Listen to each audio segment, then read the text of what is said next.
Assalamualaikum warahmatullahi wabarakatuh. Alhamdulillahi rabbil alamin. Wassalatu wassalamu ala asyrafil anbiya wal mursalin Nabiyyina Muhammadin wa alihi wa sahbihi wa man tabi'ahum bi ihsanin ila yaumiddin. Asyhadu an la ilaha illallah wahdahu la syarika lah. أشهد أن محمدًا عبده ورسوله سيد المرسلين صلى الله عليه وآله وصحبه ومن تبعهم بإحسان إلى يوم الدين. أما بعد أيها الإخوة, Allah Subhanahu wa ta'ala berfirman, Ya ayyuhalladzina amanu attaqullah Ya ayyuhalladzina amanu attaqullaha haqqa tuqatih wala tamutunna illa wa antum muslimun. Ikhwatul iman, sesungguhnya setiap kita tentu mendambakan masuk ke dalam surga. Allah Subhanahu wa ta'ala telah menyediakan surga yang sangat indah. Allah berfirman dalam hadis qudsi, A'dadtu li'ibadi ma la 'ainun ra'at wala udhunun sami'at wala khatara ala qalbi bashar. Aku telah menyediakan untuk hamba-hambaku sesuatu yang tidak pernah terlihat oleh mata, tidak pernah terdengar oleh telinga, dan bahkan tidak pernah terlintas oleh pikiran manusia. Karena surga itu begitu sangat indah sekali. Kenikmatan dunia dibandingkan dengan kenikmatan surga, jangan Anda bandingkan. Dunia di mata Allah hina. Sebagaimana Allah Ta'ala telah menyebutkan dalam Al-Quran, Allah berfirman, wa mal hayatud dunya illa mata'ul ghurur. Tidaklah kehidupan dunia, tidaklah kesenangan dunia kecuali kesenangan yang menipu.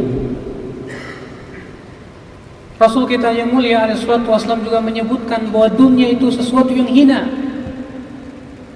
Rasulullah bersabda, "Lau kanatid dunya tazinu 'indallahi janaha ba'udah."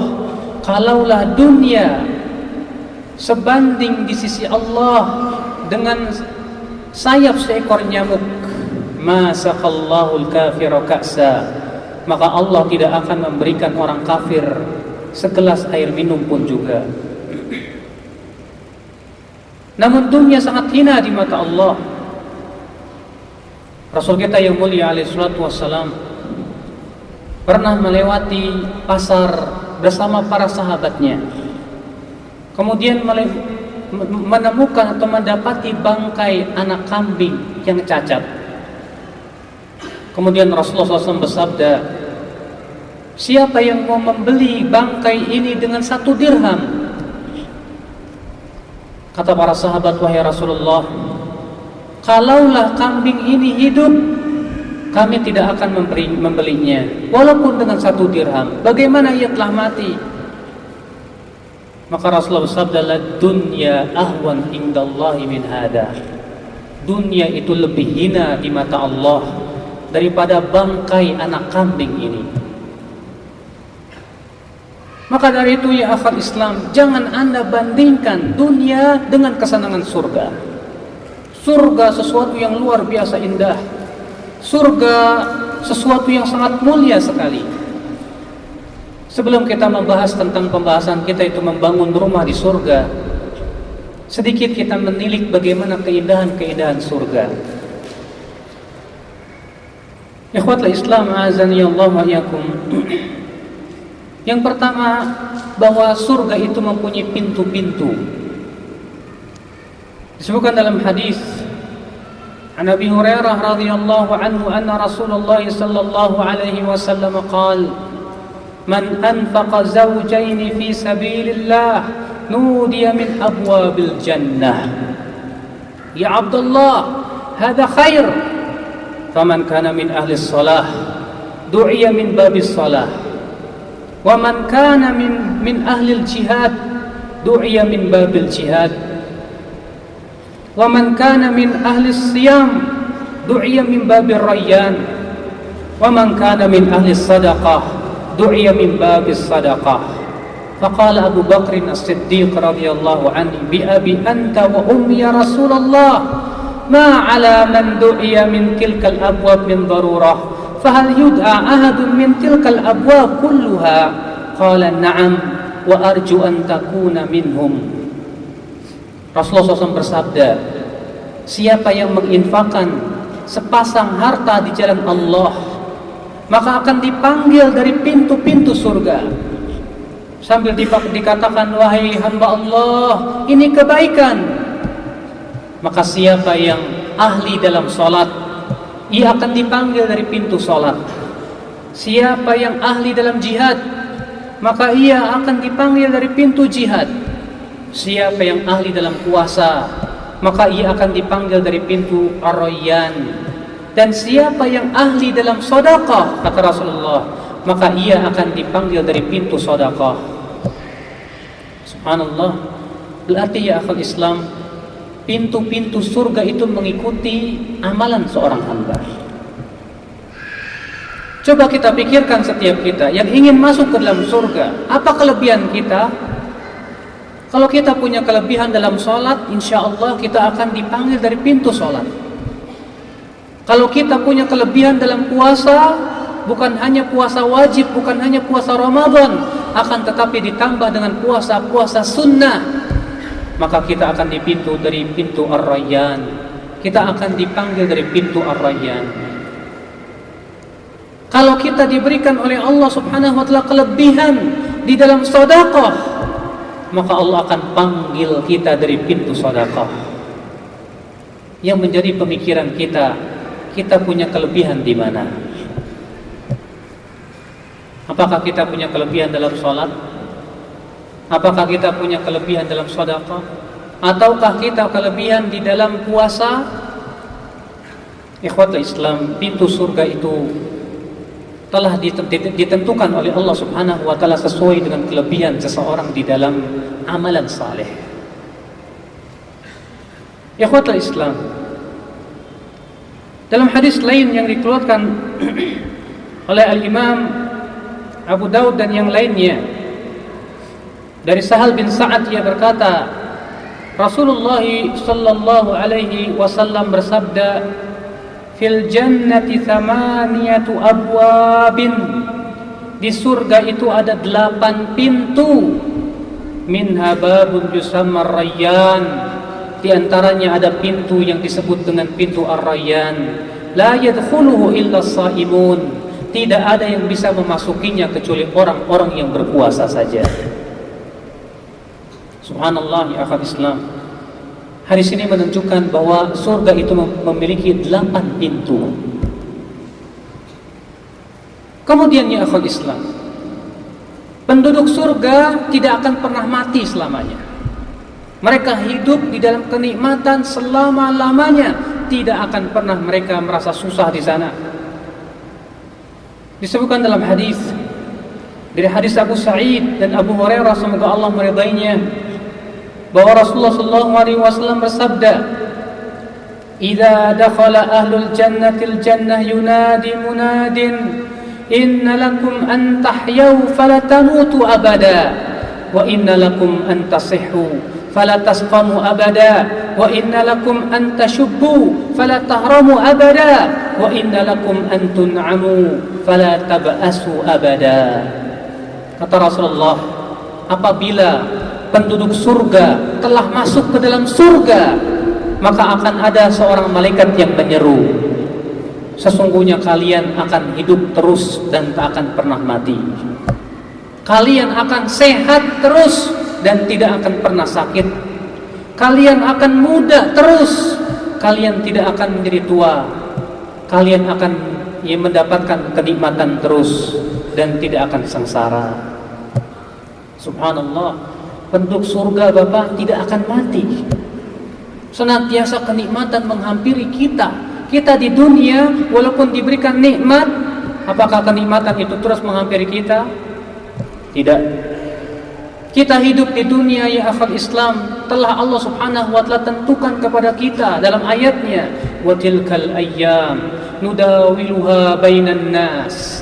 Itulah hari-hari kami silih bergantikan di antara manusia.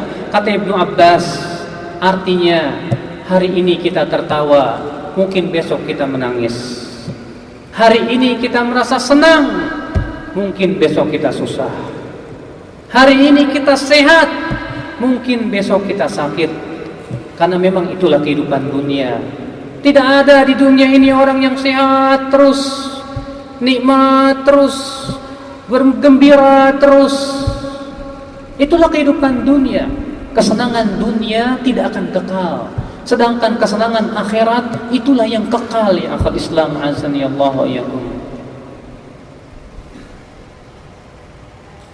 Disebutkan dalam hadis Abu Hurairah tentang kedudukan dan tingkatan-tingkatan dalam surga, di mana Nabi sallallahu alaihi wasallam bersabda, "Man amana billahi wa rasulih wa aqama as-salah wa shama ramadan kana haqqan 'ala Allah an yudkhilahul jannah hajara fi sabilillah aw jalasa fi ardihi allati wulida fiha." Qalu ya Rasulullah afala tunabbi'un nasa bidzalik? Qala inna fil jannah 100 darajah a'addaha Allah lil mujahidin fi sabilih kullu darajatayn ma bainahuma kama bainas samai wal ard fa idza sa'altumullah fasaluhu al-firdaus al-a'la fa innahu awsatul jannah wa a'lal jannah wa fawqahu 'arsyur rahman wa minhu tufjaru anharul jannah. Kata Rasulullah, siapa yang beriman kepada Allah dan Rasulnya, mendirikan salat, berpuasa Ramadan, maka sudah berhak Allah akan masukkan ia ke dalam surga. Baik ia hijrah di jalan Allah atau ia tetap tinggal di negeri yang ia dilahirkan padanya. Lalu mereka berkata, wahai Rasulullah, bagaimana kalau engkau sampaikan kepada manusia? Rasulullah bersabda, sesungguhnya di dalam surga itu ada 100 derajat yang Allah Subhanahu wa ta'ala sediakan bagi orang-orang yang berjuang di jalannya. Setiap derajatnya itu seperti di antara langit dan bumi jauhnya. Maka apabila kalian minta kepada Allah surga, maka mintalah surga Firdaus, karena ia adalah merupakan surga yang paling mulia dan paling tinggi, dan atapnya itu langsung arasy Allah Subhanahu wa ta'ala. Dari surga Firdaus itulah sungai-sungai surga itu memancar. Subhanallah ya akhal Islam, azan ya Allah. Bayangkan, dalam hadis ini menyebutkan bahwa surga itu ada 100 derajat. Di antara satu derajat dengan derajat yang lainnya seperti antara langit dan bumi. Masya Allah. Dan tentunya ya akhi, derajat kita di surga disesuaikan dengan amalan saleh kita. Tahukah kita bagaimana penduduk surga yang paling rendah derajatnya? Dalam hadis yang dikeluarkan Bukhari dan Muslim dari hadis Abu Hurairah, bahwa orang yang paling rendah derajatnya di dalam surga diberikan oleh Allah 10 kali lipat dunia dan seisinya. Siapa di antara kita yang memiliki dunia dan seisinya? Atau siapa di antara kita yang memiliki pulau? Atau siapa di antara kita yang memiliki emas sebesar gunung? Tidak ada. Bagaimana kalau kita memiliki kekayaan dunia dan seisinya? Di dunia ini tidak ada ya akhi. Ternyata penduduk surga yang paling rendah diberikan oleh Allah 10 kali lipat dunia dan seisinya. Cobalah kita lihat ya akhi, orang menggali kekayaan bumi tak ada habis-habisnya. Menggali emas, perak, menggali batu bara, demikian pula berbagai macam kekayaan yang lainnya, seakan-akan tak ada habis-habisnya. Itu baru dunia. Ternyata penduduk surga yang paling rendah diberikan oleh Allah Subhanahu wa ta'ala 10 kali lipat dunia dan seisinya. Subhanallah. Maka sangat merugi sekali ya akhi, kita hanya sebatas memikirkan dunia, Yang kita pikirkan bagaimana saya senang di dunia, akhirnya kemudian kita lalaikan kehidupan akhirat kita. Padahal ia adalah kehidupan yang paling hakiki, ya akhi. Kemudian bagaimana penduduk surga dan sifat-sifatnya. Disebutkan dalam hadis Mu'adz bin Jabal, semoga Allah meridainya, bahwa Nabi SAW bersabda, yadkhulu ahlul jannatil jannah jurdan murdan ka'annahum muqahhalun abna'u 30 atau 33 sanah. Dari Mu'adz bin Jabal, semoga Allah meridainya, bahwa Rasulullah SAW bersabda, akan masuk sekelompok orang ke dalam surga dalam keadaan rambut mereka pendek lagi jarang, seakan-akan mata mereka bercelak, usia mereka 30 atau 33 tahun. Disebutkan dari hadis Abu Hurairah bahwa Rasulullah SAW bersabda, yadkhulul jannata aqwamun afidatum mithlu afidatit tayr, akan masuk ke dalam surga suatu kaum yang hati mereka seperti hati seekor burung. Disebutkan dari hadis Anas bahwa Nabi SAW bersabda, yu'tal mu'min fil jannah quwwatu kada wa kada minal jima'. Qila ya Rasulullah ayutiqu dhalik?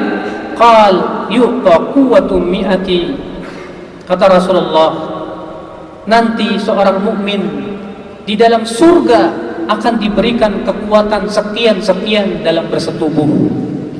Lalu kemudian seorang sahabat berkata, wahai Rasulullah, apakah ia akan mampu? Kata Rasulullah, ia diberikan oleh Allah kekuatan 100 orang yang paling kuat dalam bersetubuh. Subhanallah, ya akhal Islam, azani Allah wa iyyakum.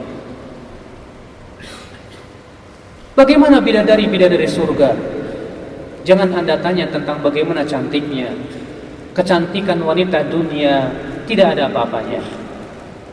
Coba oleh Anda lihat wanita tercantik di dunia, setelah umur 60 tahun dia akan menjadi peot, mengkerut dan jelek. Coba antum lihat wanita-wanita cantik di dunia, tetap saja mengeluarkan kotoran-kotoran. Tapi wanita-wanita surga luar biasa. Bagaimana ya kecantikan dan luar biasanya bidadari surga. Disebutkan dalam hadis Anas bin Malik, semoga Allah meridainya, Rasulullah SAW bersabda, walau anna imra'atan min ahli al-jannah ittala'at ala ahli al-ardi la'adha'at ma bainahuma wala mala'at rihan wala nasifuha ala ra'siha khairun minad dunya wa ma fiha. Apabila wanita penduduk surga yaitu bidadari menampakkan dirinya kepada penduduk dunia, niscaya cahaya tubuhnya akan menerangi antara keduanya, serta bumi akan dipenuhi oleh keharumannya, dan sungguh penutup kepalanya itu lebih baik daripada dunia dan seisinya. Subhanallah, ya akhi. Makanya kalau antum melihat perempuan cantik di jalan, segera ya mata kita tundukkan. Ingat bahwa yang di surga lebih baik. Kalau kita melihat wanita yang ada di dunia, mungkin kita mengisi mata kita dengan maksiat kepada Allah. Mungkin kita merasakan kelezatan sebentar, tapi ketika kita tundukkan, Allah gantikan dengan yang lebih baik dari itu. Diberikan bidadari-bidadari surga yang luar biasa. Ikhwatul Islam, disebutkan dari hadis Abdullah bin Umar, semoga Allah meridainya, bahwa Rasulullah SAW bersabda, inna fil jannah inna azwaja ahlil jannah la yughannina azwajahunna bi ahsani aswatin ma sami'aha ahadun qat. Sesungguhnya istri-istri atau bidadari-bidadari penduduk surga itu akan bernyanyi untuk suami-suaminya dengan suara yang sangat indah yang tidak pernah terdengar keindahannya di dunia. Di antara nyanyian mereka berkata apa?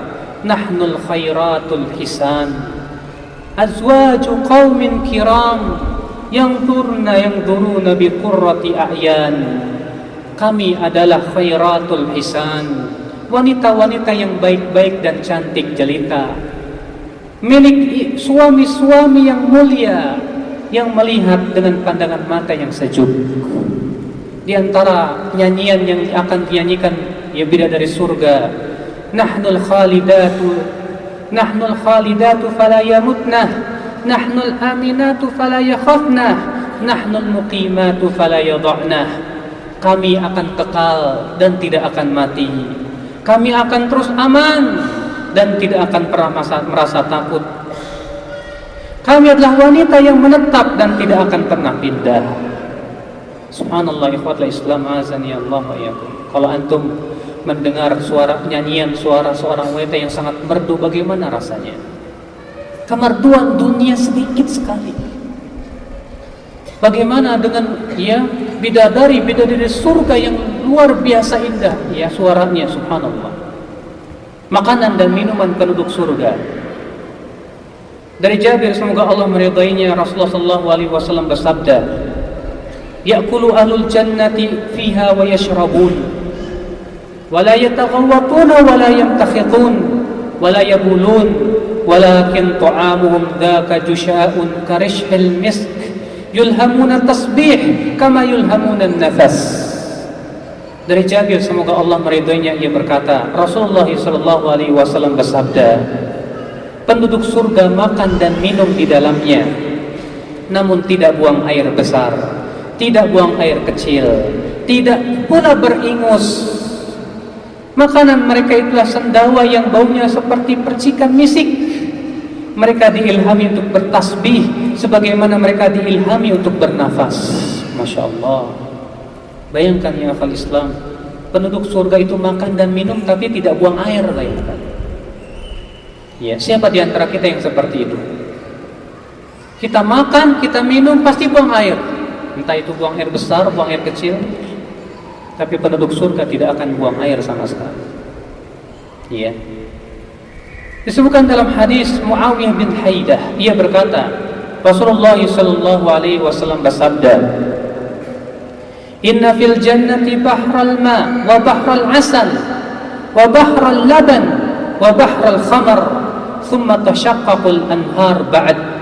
Sesungguhnya di dalam surga itu ada lautan air, lautan madu, lautan susu, dan lautan arak.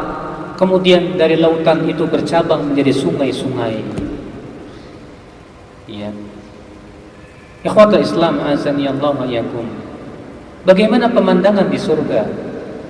Pernahkah Anda melihat pemandangan di dunia yang paling indah? Wallahi ya akhi, pemandangan dunia tidak apa-apanya. Pemandangan surga itu yang paling nikmat, yang paling indah. Ikhwatul Islam azani Allah wa iyyakum.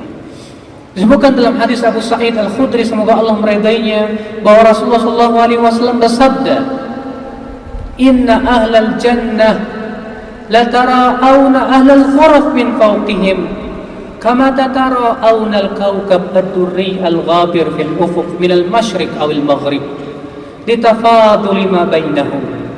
Qalu ya Rasulullah tilka manazilul anbiya la yablughuha khairuhum. Qala bala walladhi nafsi biyadihi rijalun amanu billah wa saddaqul mursalin. Kata Rasulullah SAW, sesungguhnya penduduk surga itu saling dapat melihat penduduk surga yang terletak kamarnya di atasnya, sebagaimana mereka saling melihat bintang yang bersinar terang di ufuk sebelah timur atau barat, dikarenakan perbedaan keutamaan di antara mereka. Para sahabat bertanya, wahai Rasulullah, kedudukan para nabi itu apakah tidak dapat dicapai oleh mereka, oleh selain mereka? Kata Rasulullah, tentu saja untuk para nabi. Namun demi zat yang jiwaku ada di tangannya, kedudukan itu dapat dicapai oleh orang-orang yang beriman kepada Allah dan membenarkan para rasul. Masya Allah ya akhal Islam azani Allah ya. Ya, itu menunjukkan bahwa di dalam surga itu kamar-kamar penduduk surga itu bertingkat-tingkat. Ada yang di atas, ada yang di bawah, sesuai dengan keutamaan amal-amal mereka masing-masing. Ikhwatul Islam azani Allah wa iyyakum. Bagaimana kemah-kemah, taman-taman dan debu-debu surga? Disebutkan dalam hadis Abu Musa al-Ash'ari, semoga Allah meridainya, bahwasanya Rasulullah SAW bersabda, "Inna lil mu'mini fil jannati la khaymatun min lu'lu'atin wahidatin mujawwafah tuluha sittuna milan lil mu'mini fiha ahlun yatufu alaihimul mu'min fala yara ba'duhum ba'dha." Dari Abu Musa al-Ash'ari, semoga Allah meridainya, bahwa Rasulullah SAW bersabda, sesungguhnya bagi seorang mukmin diberikan satu kemah di surga yang terbuat dari mutiara yang berongga, panjangnya 60 mil, dan bagi seorang mukmin disediakan beberapa orang istri yang selalu digilirnya, di mana masing-masing istri itu tidak bisa melihat istri yang lainnya. Masya Allah ya akhi ya, antum di surga pasti bakalan poligami mas. Makanya tidak ada di surga itu orang yang istrinya cuma satu, Pak. Ya. Di surga itu istrinya Masya Allah, bahkan kata Rasulullah, setiap penduduk surga itu diberikan oleh Allah 2 bidadari. Dalam satu ayat yang lain, setiap penduduk surga ada penduduk surga yang diberikan oleh Allah 70 bidadari. Dan itu semua sesuai dengan tingkat derajat keimanan mereka kepada Allah Subhanahu wa taala. Ya.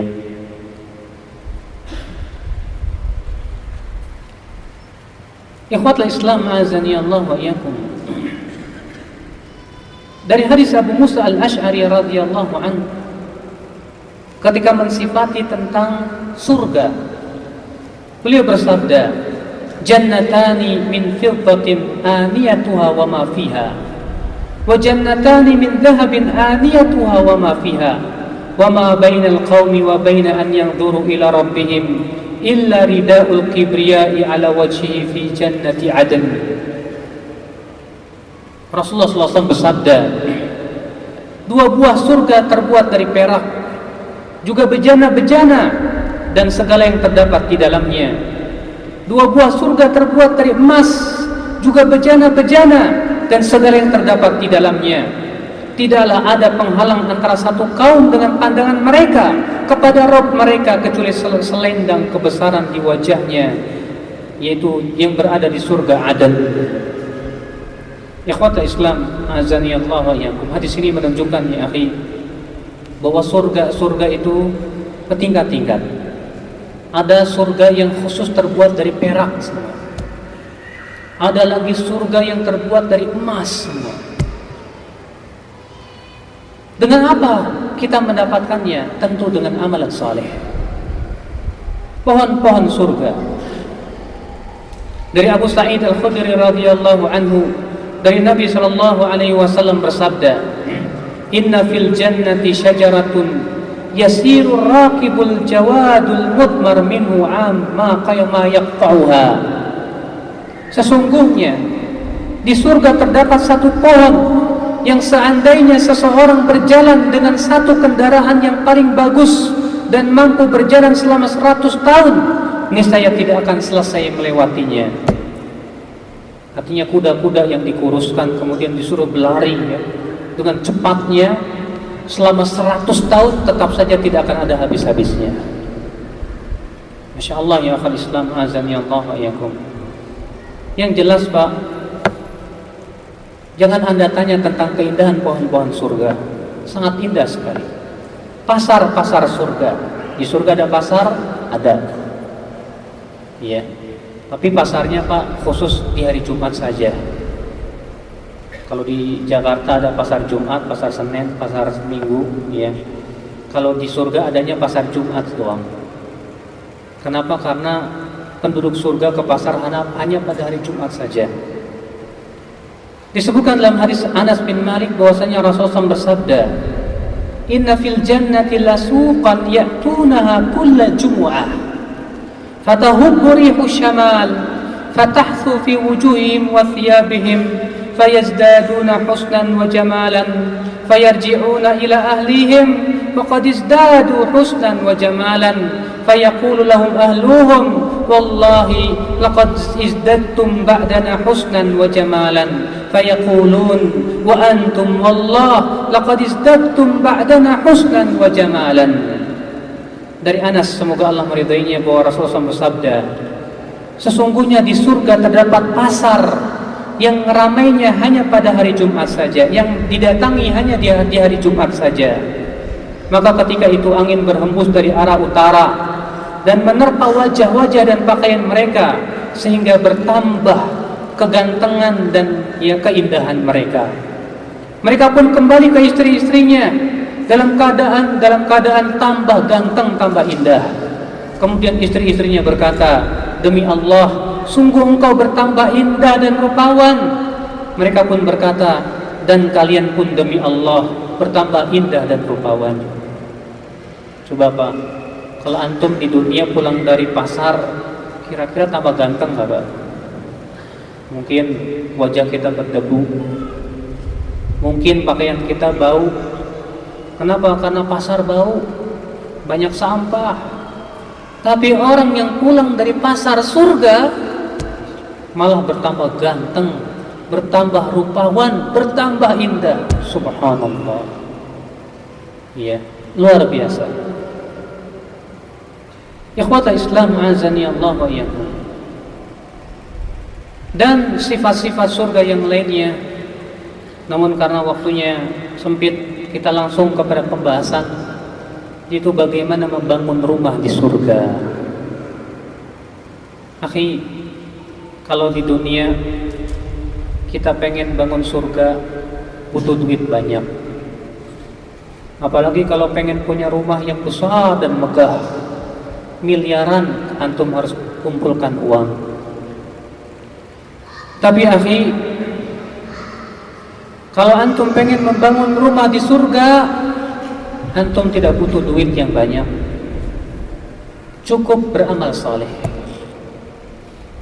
Apa amalan-amalan yang kalau kita amalkan menyebabkan kita akan dibangunkan sebuah rumah di surga? Ada amal-amalan Bapak sekalian.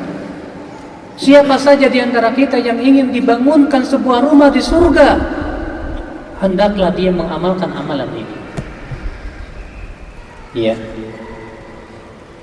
Di antaranya yang pertama, membangun masjid. Rasulullah bersabda, "Man bana lillahi masjida."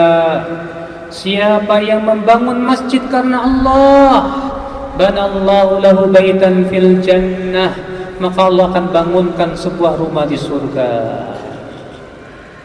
Masya Allah Ustaz, membangun masjid duit dari mana Ustaz? Iya.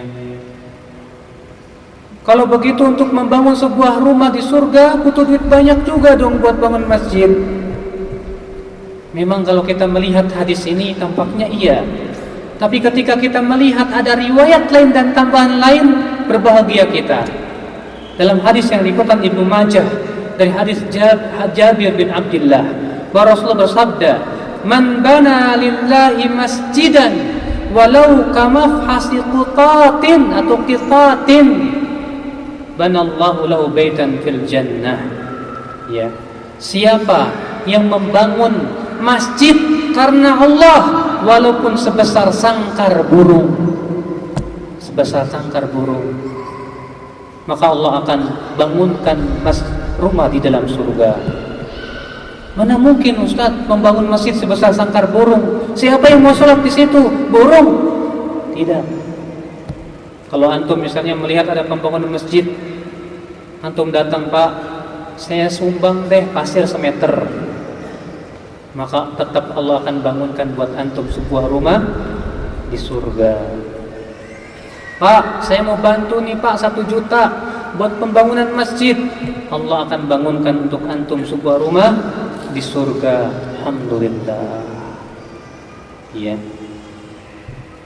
Apa amalan yang kedua? Menjaga sholat duha 4 rakaat dan qobliyah zuhur 4 rakaat. Disebutkan dalam hadis yang dikeluarkan oleh At-Tabrani, dan hadis ini hasan, bahwa Rasulullah SAW bersabda, "Man shalla duha arba'an wa qabla al-ula arba'an, bunya lahu baitun fil jannah." Siapa yang sholat duha 4 rakaat dan sholat sebelum zuhur 4 rakaat, akan dibangunkan untuknya sebuah rumah di surga. Masya Allah. Kita jaga 4 rakaat duha setiap hari. Kita jaga 4 rakaat sebelum zuhur setiap hari, maka Allah akan bangunkan untuk kita apa? Sebuah rumah di surga. Subhanallah. Amalan apa lagi ya akhi? Menjaga 12 rakaat sunnah rawatib. Dalam hadis yang dikeluarkan oleh Muslim, Abu Dawud, An-Nasai, Abu Dawud, Ibnu Majah dari hadis Ummu Habibah bahwa Rasulullah sallallahu alaihi wasallam bersabda, "Man shalla fil yawm wal lailah 12 rak'ah tatawwu'an banallahu lahu baitan fil jannah." Siapa yang salat sunnah 12 rakaat sehari semalam, maka Allah akan bangunkan untuknya sebuah rumah di surga. 12 rakaat itu apa saja, Pak? 2 rakaat sebelum subuh. Terus 4 rakaat sebelum zuhur. Terus 2 rakaat setelah zuhur. Terus 2 rakaat setelah maghrib. Terus 2 rakaat setelah isya. Siapa yang menjaga 12 rakaat ini dan dia berusaha terus menjaganya, maka Allah akan bangunkan sebuah rumah di dalam surga nanti. Masya Allah, ya akhal Islam, azan ya Allah wa iyyakum. Ada amalan lain? Ada. Yaitu membaca doa ketika masuk pasar. Dalam hadis yang dikeluarkan oleh Al-Imam At-Tirmidzi, Imam Ahmad, Ibnu Majah dan Al-Hakim, dan hadis ini sahih insyaallah dengan banyaknya jalan. Wa Rasulullah sallallahu alaihi wasallam bersabda, "Man dakhala as-suq," siapa yang masuk ke pasar, faqal, lalu ia mengucapkan doa ini, "La ilaha illallah wahdahu la syarikalah, lahul mulku wa lahul hamdu, yuhyi wa yumit, wa huwa hayyun la yamut, biyadihil khair, wa huwa ala kulli syai'in qadir. Kataballahu alfa hasanah, wa maha anhu alfa sayyi'ah, wa rafa'a lahu alfa darajah, wa bunya lahu baitan, wa bana lahu baitan fil jannah." Siapa yang masuk pasar, siapa yang mau masuk pasar lalu mengucapkan doa ini, "La ilaha illallah wahdahu la syarikalah, lahul mulku wa lahul hamdu, yuhyi wa yumitu, wa huwa hayyun la yamutu, biyadihil khair, wa huwa ala kulli syai'in qadir." Maka akan Allah tuliskan untuknya 1000 kali 1000 kebaikan. Allah akan hapuskan darinya 1000 kali 1000 keburukan. Allah akan angkat untuknya 1000 kali 1000 derajat, dan Allah akan bangunkan sebuah rumah di surga untuknya. Masya Allah, Ustaz, cuma baca doa ini doang? Iya, Masya Allah. Tapi siapa di antara kita yang suka membacanya, Pak? Ketika kita masuk mall aja, ketika ngelihat barang-barang udah lupa. Iya, pas masuk udah melihat barang-barang, Masya Allah, ingatnya apa yang akan kita beli. Jarang. Apalagi Pak, ya pasar itu memang tempat melalaikan. Justru di saat di tempat-tempat seperti itu kita berzikir kepada Allah, itu menunjukkan kita memang selalu menjaga zikir kita kepada Allah. Maka pantas kalau Allah berikan kepada kita pahala yang begitu besar. Ya. Ikhwata Islam, azani Allah wa iyyakum. Kemudian adakah amalan yang lainnya? Ada. Sebutkan dalam hadis yang dikeluarkan Imam At-Tirmidzi dari hadis Abu Musa Al-Asy'ari, dan hadis ini hasan, bahwa Rasulullah sallallahu alaihi wasallam bersabda, "Idza mata waladul 'abdi, qala Allah Ta'ala li malaikatihi, qabaqtum walada 'abdi?" Fayaquluna na'am. فيقول قبضتم ثمرة فؤاده فيقولون نعم فيقول ماذا قال عبدي فيقولون حمدك واسترجع فيقول الله تعالى ابنوا لعبدي بيتا في الجنة وسموه بيت الحمد. Apabila anak seorang hamba meninggal dunia, maka Allah akan berfirman kepada malaikatnya, kalian telah mencabut nyawa anak hambaku. Maka para malaikat berkata, iya ya Allah. Lalu Allah berfirman lagi, kalian telah mencabut buah hatinya. Mereka berkata, iya ya Allah. Lalu Allah berfirman, lalu apa yang diucapkan oleh hambaku ketika anaknya meninggal dunia? Malaikat berkata, ia memujimu ya Allah dan mengucapkan inna lillahi wa inna ilaihi raji'un. Maka Allah berfirman, bangunkan untuk hambaku sebuah rumah di surga dan namai ia dengan rumah pujian. Masya Allah. Siapa di antara kita ya akhi, ketika anak-anak kita yang kita sayangi meninggal dunia, siapa di antara kita yang ingat seperti ini? Padahal kata Rasulullah, orang yang ketika anaknya meninggal dunia, dia berucap alhamdulillah, inna lillahi wa inna ilaihi raji'un. Mungkin di antara kita akan bertanya, Ustaz, kok ketika anak meninggal kita ucap alhamdulillah sih? Bukannya alhamdulillah itu diucapkan ketika dapat nikmat, Ustaz? Kita katakan ya akhi, memang seakan-akan meninggalnya anak kita yang masih kecil itu musibah, betul, tapi itu hakikatnya nikmat buat ibu dan bapaknya. Bagaimana tidak nikmat? Disebutkan dalam hadis Nabi Shallallahu Alaihi Wasallam yang lain yang sahih yang dikeluarkan Bukhari dan Muslim, bahwasanya anak yang kecil yang meninggal dunia itu kelak menjadi hijab dari api neraka. Hijab buat kedua orang tuanya dari api neraka. Masya Allah, alhamdulillah.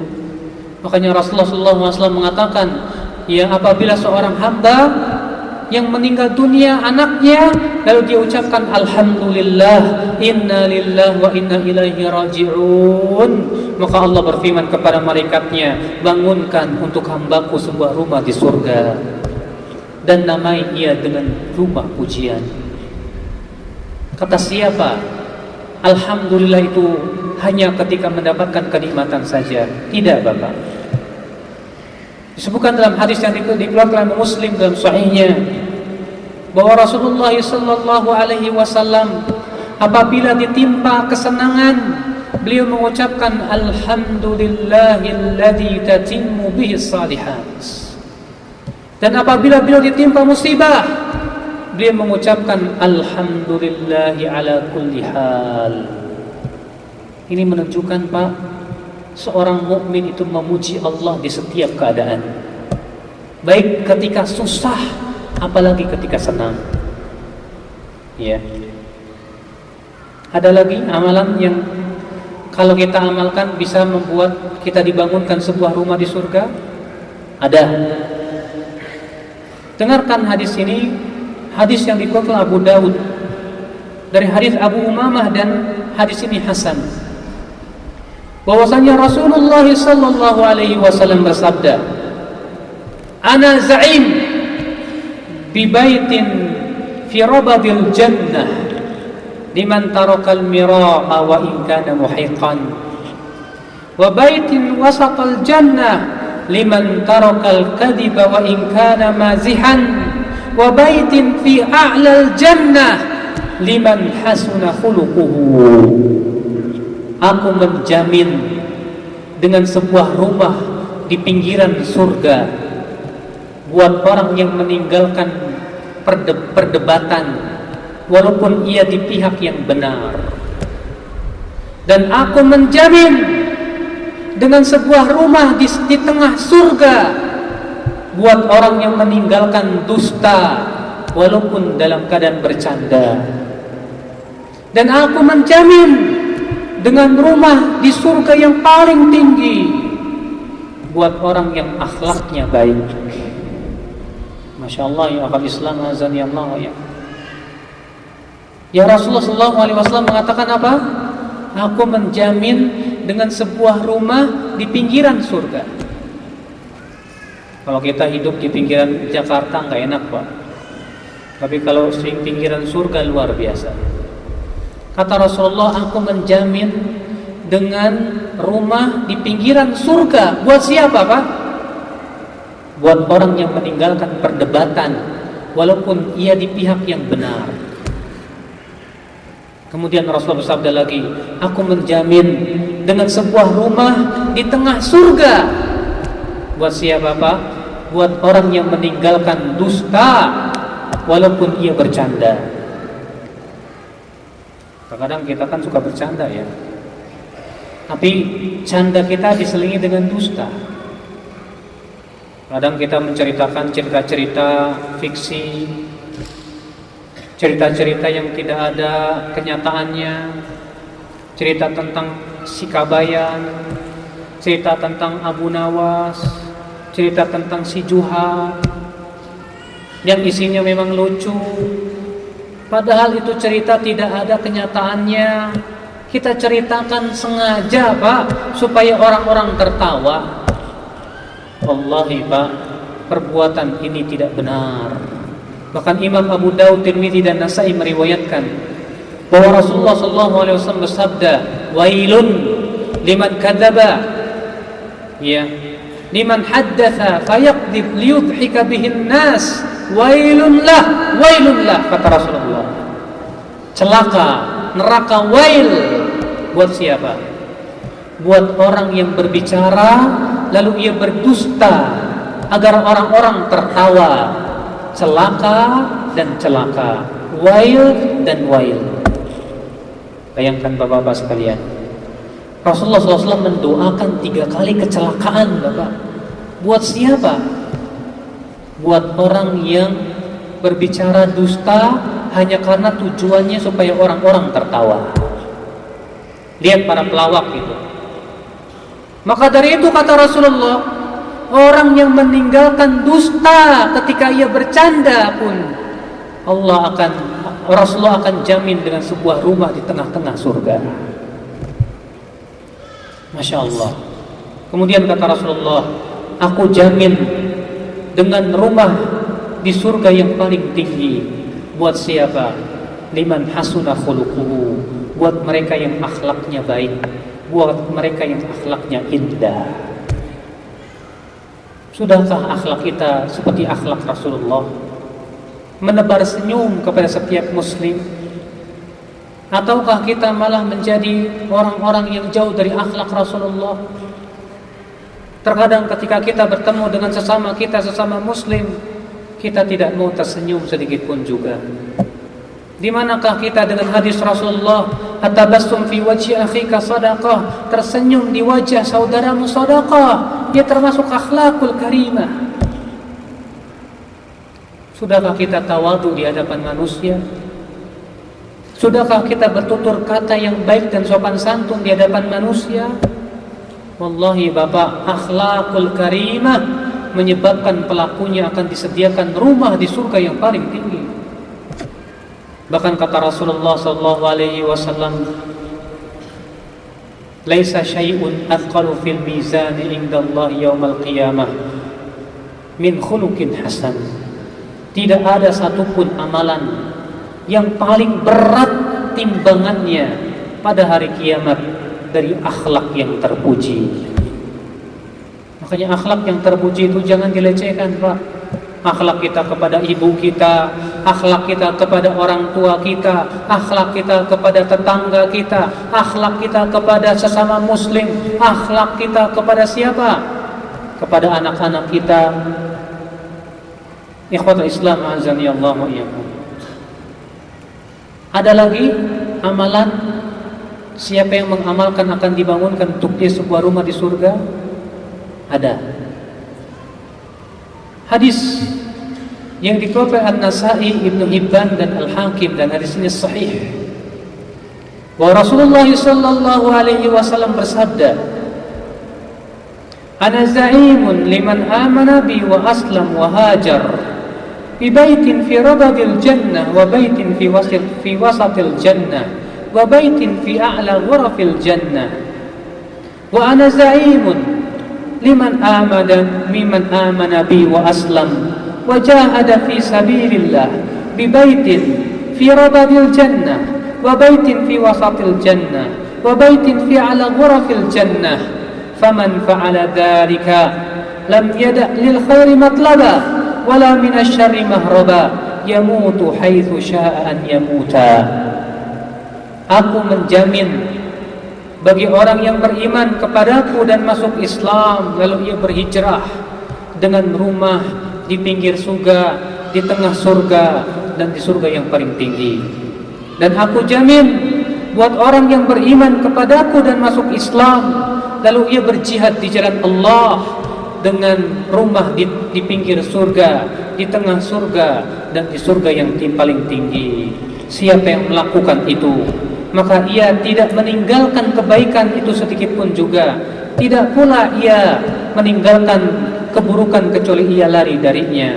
Ia mati di mana ia mati yang telah Allah tentukan untuknya. Subhanallah, ya akhwatul Islam, azan ya Allah ya. Jaminan dari Rasulullah SAW bagi mereka yang beriman dan masuk Islam lalu berjihad di jalan Allah. Namun Pak, jangan kita pahami jihad itu seperti yang dipahami oleh banyak orang di zaman sekarang. Orang ngebom sana sebut jihad. La wallah, bukan itu jihad. Al-Hafidh Ibnu Hajar dalam Fathul Bari ketika mensyarah babul jihad dalam Sahih Bukhari menjelaskan, kata beliau, al-jihadu huwa badlul juhdi li muqatalatil adu. Jihad itu pada hakikatnya adalah memberikan seluruh kemampuan kita untuk memerangi musuh. Ya. Wa hiya arba'u maratib, dan jihad itu ada 4 martabat. Martabat yang pertama, jihadun nafsi, jihad melawan hawa nafsu.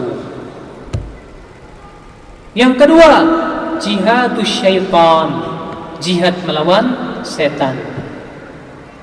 Yang ketiga, jihadul fustaq, jihad melawan orang fasik. Yang keempat, jihadul kuffar, yaitu berjihad melawan orang-orang kafir. Ya.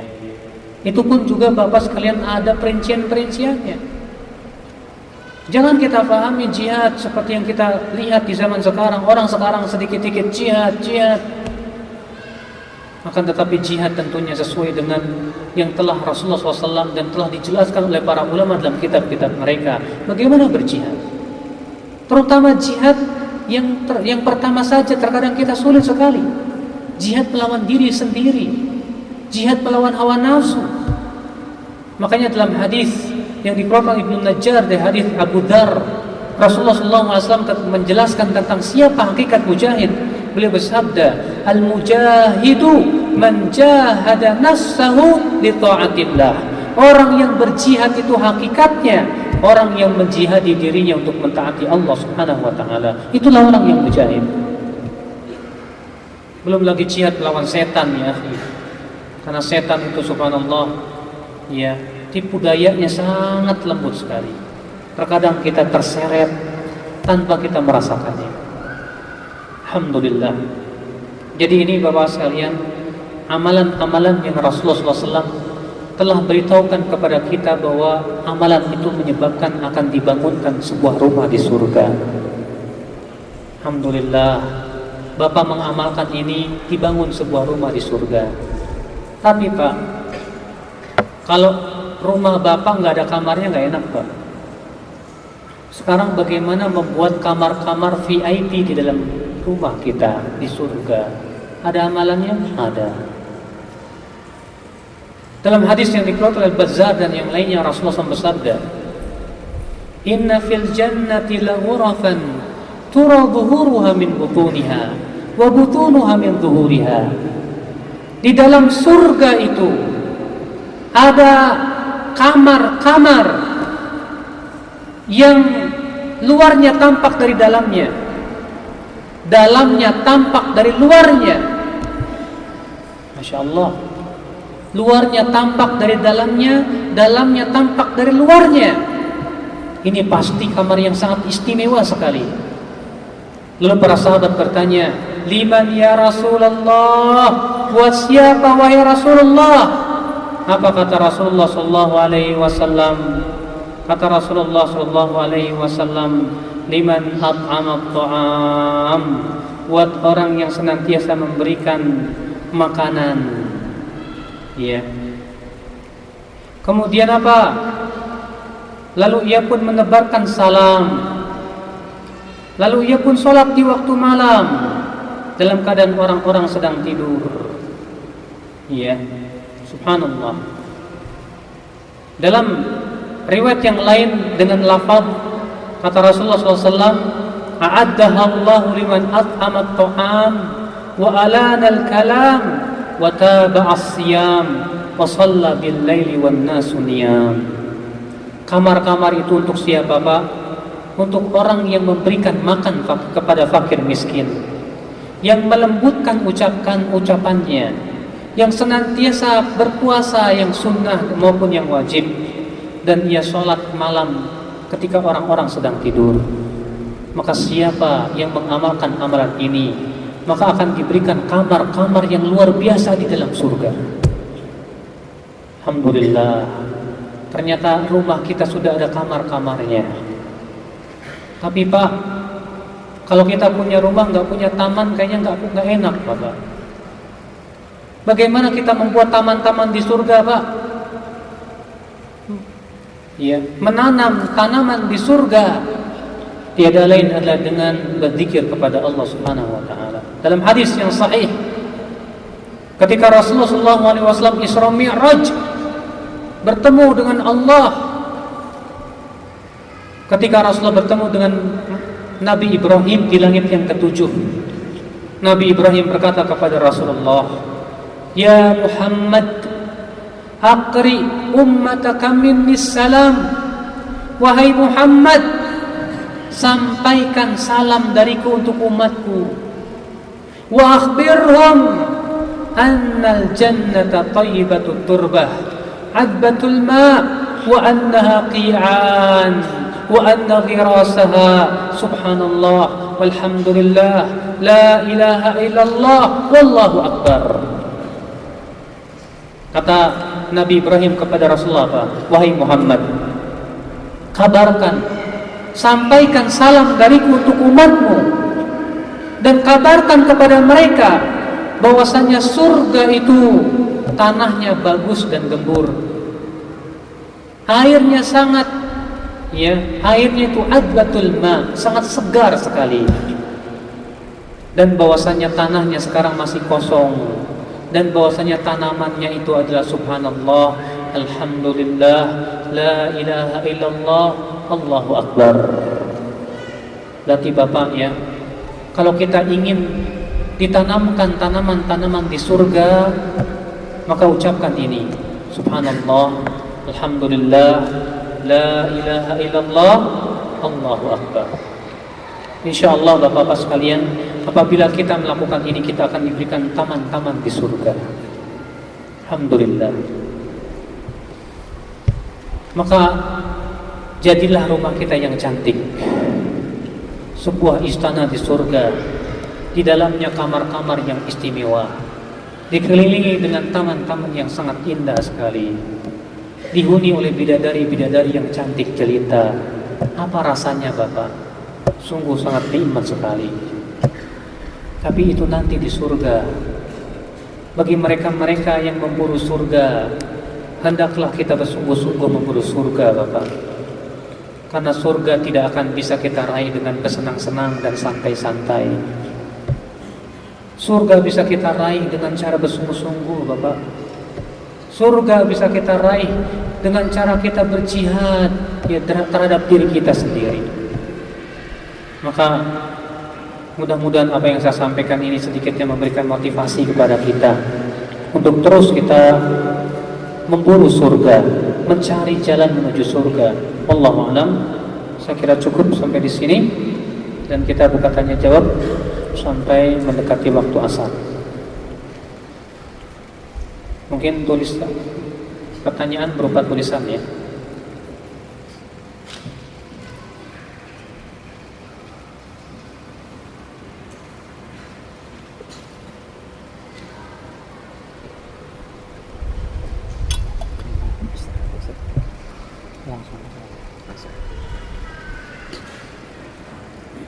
Assalamualaikum warahmatullahi wabarakatuh. Bagi jamaah yang ingin bertanya, tafadhal dengan catatan, dan hendaklah pertanyaan itu sesuai dengan materi kajian kita pada siang hari ini.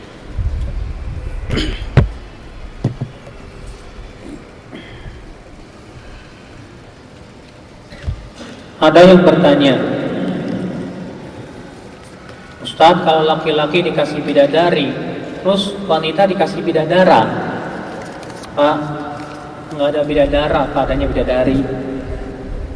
Terus wanita menjadi apa dong? Wanita semua menjadi bidadari surga dan akan dinikahkan oleh Allah dengan siapa yang Allah kehendaki dari hamba-hambanya. Iya. Maka dari itu wanita-wanita yang beramal saleh, beriman, kelak nanti di surga mereka akan menjadi bidadari dan Allah akan nikahkan dengan siapa yang Allah kehendaki dari hamba-hambanya. Iya, insya Allah.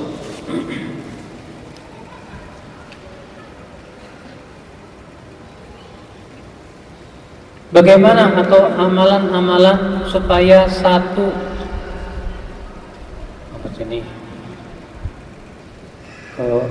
keluarga. Bagaimana amalan-amalan supaya satu keluarga bisa sama-sama masuk surga? Akhi, agar satu keluarga masuk surga, maka satu keluarga harus beriman dan beramal saleh. Allah berfirman dalam surat At-Tur, "Walladzina amanu wattaba'athum dzurriyyatuhum biimanin alhaqna bihim dzurriyyatahum wama alatnahum min amalihim min syai'."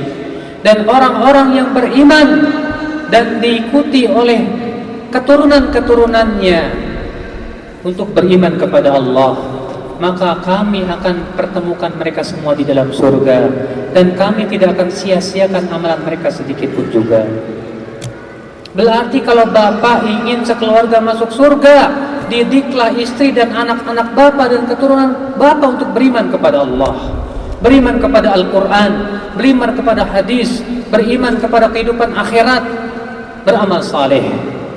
Maka siapa yang satu keluarga semuanya beriman dan beramal saleh, mereka semua akan berkumpul semuanya di dalam surga biidznillah. Ya.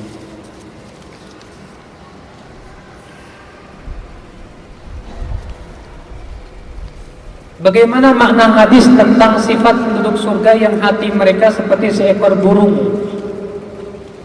Bapak, disebutkan dalam hadis yang dikeluarkan Tirmidzi dari hadis Umar bin Khattab, semoga Allah meridainya, bahwa Rasulullah SAW bersabda, "Lau annakum tatawakkaluna 'ala Allahi haqqa tawakkulihi, la razaqakum kama yarzuqut tayr, taghdu khimasan wa taruhu bitanan." Kalaulah kalian bertawakal dengan sebenar-benarnya tawakal, niscaya Allah akan berikan kepada kalian rizki seperti Allah memberikan rizki kepada seekor burung. Burung keluar dari sarangnya di waktu pagi dalam keadaan temboloknya kosong, dan pulang di waktu sore dalam keadaan temboloknya penuh. Artinya apa, Pak? Artinya burung itu, Pak, hatinya gak pernah beban memikirkan apa-apa kecuali tawakal dan berusaha. Mereka hanya berusaha, terbang sana, terbang sini, patuk sana, patuk sini, pulang, sudah diberikan rezeki oleh Allah. Tawakalnya 100%. Untuk burung, Bapak. Ya, subhanallah. Ustaz, kalau membaca Al-Ikhlas 10 kali, bukankah ada hadis yang menyebutkan bahwa kita akan dibangunkan rumah di surga? Ada memang hadisnya, Pak. Tapi setelah saya cek lagi, hadisnya ternyata lemah. Hadisnya ternyata lemah, ya. Allahu a'lam.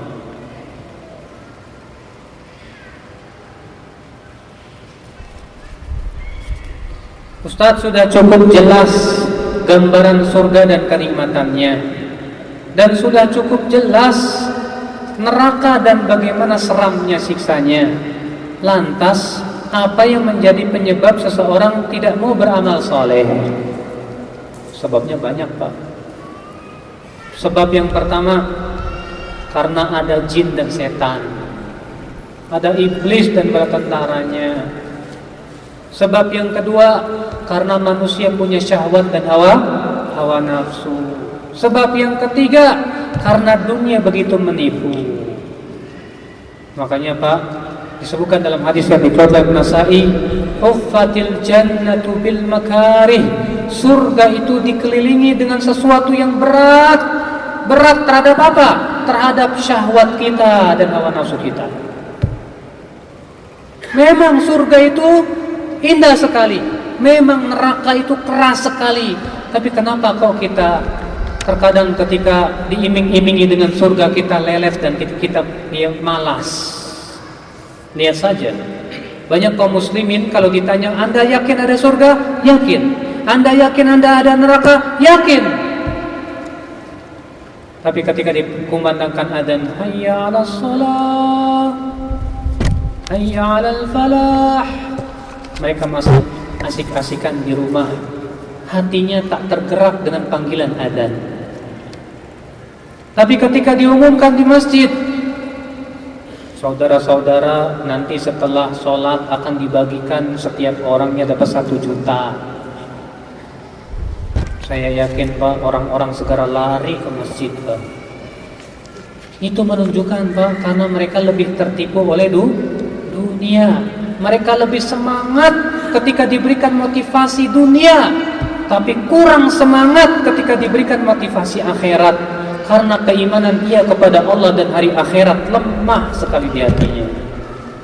Orang yang beriman Bapak lebih semangat ketika diberikan motivasi surga daripada dunia, karena dia tahu dunia itu akan segera hilang.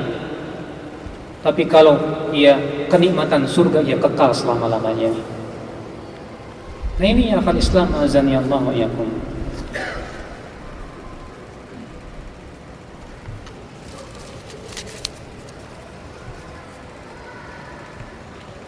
Apakah nanti ada perselisihan antara penghuni surga? Sudah tidak ada lagi. Allah berfirman, wa naza'na ma fi qulubihim min ghil. Dan kami akan cabut dari hati penduduk surga itu ghil, rasa dengki di antara mereka. Sudah hilang perselisihan di antara mereka. Ya. Bagaimana bentuk fisik manusia di surga, Ustaz? Apakah sama dengan fisik di dunia? Yang enggak tuh. Disebutkan dalam hadis Pak, bahwa penduduk surga itu Pak, ya, umurnya 30 sampai 33 tahun. Yang kedua, tingginya seperti tinggi bapak kita Nabi Adam, 60 hasta. Satu hasta berapa meter Pak? Satu hasta mungkin sekitar 40 meter, 40 cm ya, atau 50 cm, sekitar itu. Kali aja 60, berapa ya? Ya sekitar 20 meter lebih lah. Tingginya penduduk surga sampai 25 meter, tinggi sekali. Ya. Kemudian badan tubuh mereka sangat indah sekali, sangat indah sekali. Bahkan wanita-wanita yang menjadi bidadari surga disebutkan oleh Rasulullah bagaimana keindahannya. Sampai-sampai betisnya itu, ya, mereka memakai gaun-gaun sampai terlihat betisnya, sampai terlihat kesumsum tulangnya. Saking indahnya penduduk wanita surga itu, luar biasa. Ya. Makanya Pak, penduduk surga itu nggak ada yang pesek Pak, mancung semua. Kita orang Indonesia pesek-pesek, nanti dia surga enggak. Penduduk surga itu nggak ada hitam legam, insyaallah Pak. Ya semuanya diciptakan oleh Allah dengan penciptaan yang sangat indah luar biasa. Ya. Kenapa? Apa yang membuat mereka indah? Karena keimanan mereka kepada Allah. Keindahan hati mereka waktu di dunia yang menyebabkan fisik mereka pun diberikan oleh Allah keindahan yang luar biasa.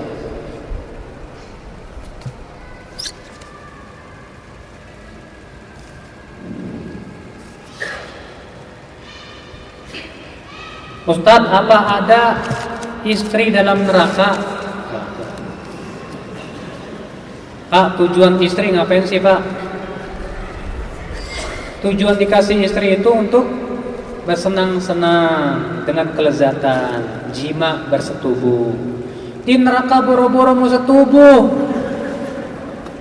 tiap hari dibakar terus, tiap hari menjerit, melolong terus, menangis terus, gimana mau bersetubuh? Iya, abadan ya akhal Islam azanillah. Tidak ada kenikmatan di dalam api neraka sama sekali. Tiap hari diberikan air yang sangat panas dan mendidih. Iya, la ilaha illallah.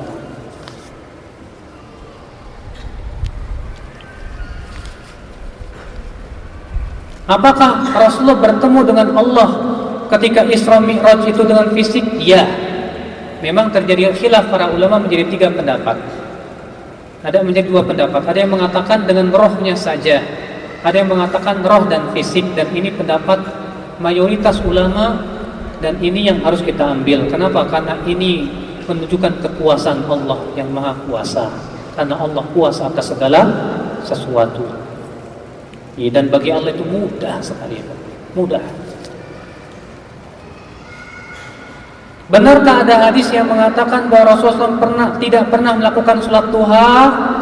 Tidak ada.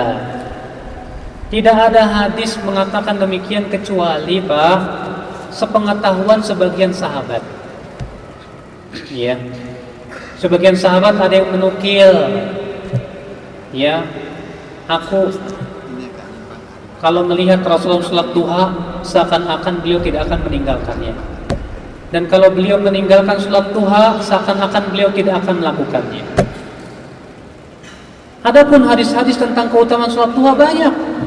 Dan hadis-hadis yang menyebutkan bahwa Rasulullah SAW sholat duha juga banyak. Di antaranya hadis Ummu Hani. Di saat Fatu Makkah, Rasulullah SAW sholat duha 8 rakaat. Adapun anjuran dari Rasulullah dengan sabda banyak. Di antaranya Rasulullah SAW ia bersabda bahwa setiap paginya ada 360 sendi dari sendi-sendi anak Adam yang harus dipenuhi sedekahnya. Kata Rasulullah, wa tujzi anha raka'at duha, dan 2 rakaat duha itu bisa mencukupi 360 sendi. Dalam hadis yang diriwayatkan Abu Daud, Rasulullah SAW memberikan wasiat kepada Abu Hurairah, demikian pula kepada Abu Dzar atau Abu Darda, saya lupa, supaya jangan tinggalkan 2 rakaat duha. Sehingga menjadi perselisihan para ulama, apakah salat duha disunnahkan boleh setiap hari ataukah tidak boleh setiap hari? Menjadi perselisihan para ulama. Ini masalah fikih tentunya. Saya pribadi lebih condong kepada pendapat yang mengatakan bahwa salat duha boleh setiap hari, karena adanya wasiat Rasulullah kepada sebagian sahabat untuk tidak meninggalkan salat duha setiap hari 2 rakaat.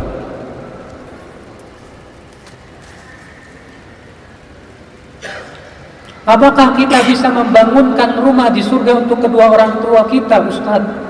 Sedangkan kedua orang tua kita jarang sekali sholat. Masya Allah. Pak, orang yang jarang sholat, para ulama berbeda pendapat nih. Ini orang kafir para Islam. Imam Ahmad mengatakan orang kafir itu bukan orang Islam. Dalilnya mana? Kata Imam Ahmad, karena hadis Nabi SAW bersabda, ya al-ahdul ladzi bainana wa baina syirki as-salah faman taraka faqad kafar. Perjanjian batasan antara kita dengan kekafiran dan kesyirikan itu salat. Siapa yang meninggalkan salat maka ia telah kafir. Imam Ahmad juga berpendapat dan berdalil dengan hadis khamsu salawatin fi kulli yawmin wa lailah. Ada 5 salat setiap sehari semalam. Man hafadha alaihin siapa yang menjaga salat 5 waktu, kana indallahi ahdun an yudkhilahul jannah, maka Allah berjanji untuk memasukkan ia ke dalam surga. Wa man lam yuhafidz alaihin, dan siapa yang tidak menjaga salat 5 waktu, laisa indallahi ahdun, maka Allah tidak punya janji kepadanya. Dan satu riwayat apa? Wa kana yaumal qiyamah husyira ma'a fir'aun wa qarun wa haman, dan orang yang tadi yang tidak menjaga salatnya tadi pada hari kiamat akan dikumpulkan bersama Fir'aun, Qarun dan Haman. Sehingga Imam Ahmad mengatakan ini menunjukkan orang yang gak sholat itu bukan orang Islam. Sementara Imam Syafi'i, Imam Abu Hanifah, Imam Malik berpendapat kalau dia tidak sholat atau meninggalkan sholat karena malas, dia belum dikatakan kafir, tapi dia pelaku dosa besar di sisi Allah Subhanahu wa taala. Iya. Tapi kalau dia tinggalkan sholat karena mengingkari kewajibannya dan dia mengatakan bahwa sholat tidak wajib, maka orang ini kafir dengan kesepakatan para ulama. Maka kalau bapak ibu kita jarang sholat, Ustaz kira-kira bisa enggak ya? Yang pertama Pak, mungkin orang tua kita dahulu bodoh, tidak paham. Maka mohonkan ampunan buat mereka. Ya Allah, ampunkan orang tuaku. Barangkali mereka tidak tahu ya Allah. Doakan supaya orang tua kita diampuni oleh Allah, supaya orang tua kita diberikan cahaya di kuburannya. Ya, Allahu a'lam.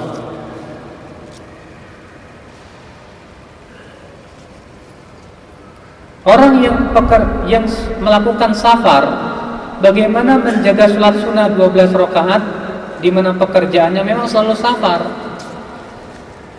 Untuk safar sih memang diberikan apa? Diberikan keringanan. Namun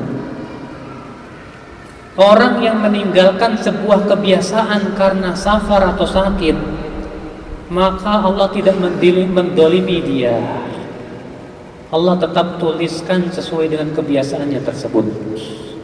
Antum punya kebiasaan sholat 12 rakaat, terus antum jaga.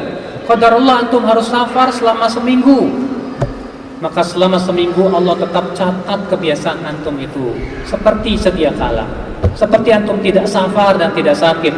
Ini berdasarkan sebuah hadis bahwa Nabi SAW bersabda, "Idza maridal 'abdu aw safar," apabila seorang hamba sakit atau bepergian jauh, kutiba lahu ma kana muqiman sahihan, maka Allah akan tuliskan untuknya dari pahala seperti ia tidak safar dan tidak sakit.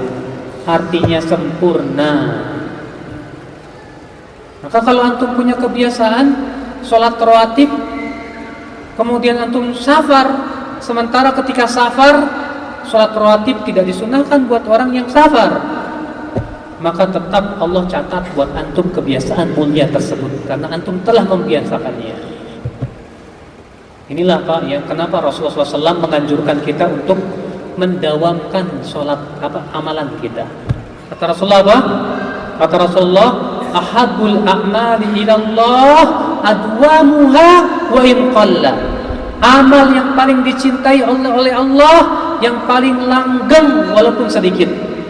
Yang paling apa? Langgeng walaupun sedikit. Apa manfaatnya Pak? Manfaatnya besar, yang sudah saya sebutkan tadi. Allahu a'lam. Yang berapa ya? Ini sama hampir jam 4. Tadi soalnya diberitahu tadi asal ada Pak itu. Bapak asal. Ya.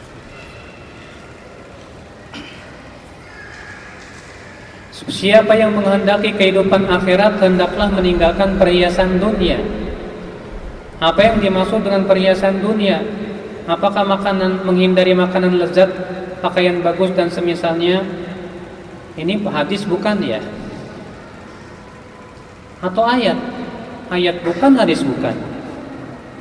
Siapa yang menghendaki kehidupan akhirat hendaklah dia meninggalkan perhiasan dunia. Bukan hadis, bukan ayat, Pak. Dan aneh sekali maknanya. Karena kita ingin mengharapkan akhirat, kita tinggalkan makanan lezat, pakaian bagus. Bukan itu, Bapak. Al-Hasan al-Basri, seorang ulama ya tabi'in, ketika menafsirkan kata zuhud. Apa kata beliau? Laisa zuhdu, ya, bukanlah zuhud itu tarkut ta'am, kamu meninggalkan yang makanan yang enak atau pakaian yang bagus, bukan. Tapi zuhud itu engkau lebih yakin kepada apa yang ada di sisi Allah daripada apa yang ada di sisi manusia, dan engkau lebih mengharapkan pahala ketika ditimpa musibah. Itu zuhud, kata Imam Al-Hasan Al-Basri. Makanya Pak, Nabi Sulaiman kaya raya, tapi beliau orang yang zuhud. Zuhud tidak bertabrakan dengan kekayaan. Makanya ya, yang disebutkan di sini, siapa yang menghendaki kehidupan akhirat hendaklah meninggalkan perhiasan dunia. Ini hadis bukan, ayat bukan ini, Pak. Berarti kalau begitu orang kaya semua masuk neraka dong. Ya, aneh sekali, isinya aneh sekali. Malu bagian dari iman. Apakah seseorang yang meninggalkan maksiat karena malu kepada manusia dibenarkan atau termasuk riya? Itu bagian dari iman. Karena masih ada iman, kita malu sama orang, bagus. Ya. Karena malu itulah yang mencegah kita untuk berbuat maksiat. Makanya kata Rasulullah, al-haya'u khairun kulluh. Rasa malu itu baik seluruhnya. Ya. Namun kalau kita malu kepada manusia, maka Allah lebih berhak untuk kita malu kepadanya. Ya. Terkadang ada orang malu kepada manusia tapi nggak malu sama Allah. Ketika di depan orang kelihatan takwa, ketika sendirian bejat. Alhamdulillah. Ketika di hadapan orang kelihatan Masya Allah menundukkan pandangan terus. Ketika nggak ada siapa-siapa itu matanya jelalatan. Ini namanya Pak, orang yang tidak malu kepada Allah Subhanahu wa taala. Maka dari itu ya Allah mu'alam, malu bagian dari iman. Kalau antum malu berbuat maksiat karena dilihat manusia, itu memang malu, bagus seperti itu. Namun tetap malu yang paling utama adalah malu kepada Allah Subhanahu wa taala. Yang kedua, kalau kita meninggalkan maksiat karena ingin dapat pujian manusia atau karena ingin mengharapkan dunia, maka ini yang mendapatkan ancaman dari Allah Subhanahu wa taala. Ya. Atau kita meninggalkan maksiat hanya karena sebatas takut kita hanya kepada manusia, bukan kepada Allah. Ini pun juga jelas perbuatan yang tidak layak buat seorang mukmin kepada Allah Subhanahu wa taala. Ya, Allahu a'lam, saya kira cukup. Mudah-mudahan apa yang saya sampaikan bermanfaat. Ini saja. Subhanallah bihamdik, asyhadu an la ilaha illa anta astaghfiruka wa atubu ilaik. Wassalamualaikum warahmatullahi wabarakatuh.